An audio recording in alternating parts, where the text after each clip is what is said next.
مجاهد وایي د نجونو د ښوونځیو د پرانیستلو کېدو ستونزه به ژر هواره شي.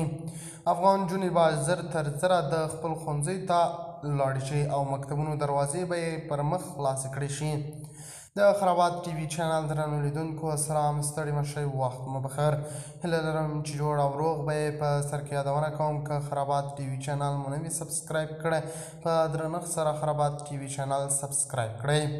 طالبانو د قطر دفتري غړی خوست ولایت کې یو غونډې ته د خبرو پر مهال ویلي چې په نږدې ورځو کې به د دیني عالمانو یوه پراخه غونډه ترسره کړي او د نجونو پر مخ د تړل شویو ښوونځیو ستونزه به پکې هواره شي.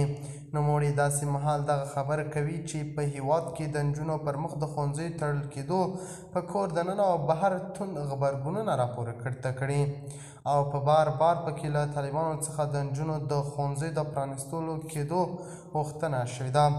د طالبانو د پوهنې وزارت وایي چې سږ کال په درسي نصاب کې د بدلون لپاره پلان نه لري.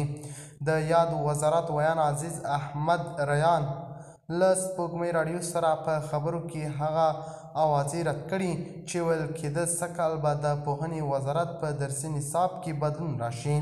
د نوموړي په خبره چې په 1401 شمسي میلادي کال کې لپاره په نصاب کې هیڅ بدلون نه دی راغلی او د تیر حکومت پر مهال چې په ښوونځیو کې کوم کتابونه لوستل کېدل او اوس مهال همغه درسي نصاب لوستل کېږي.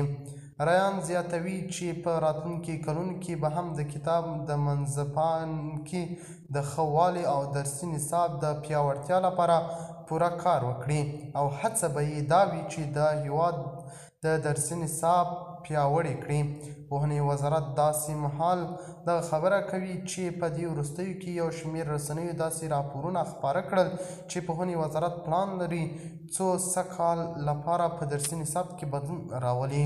د خرابات ټي وي چینل درنو لیدونکو دا و زموږ ته دې مهال چمتو کړی خبر. الله په امان، تر بیا ښې چارې.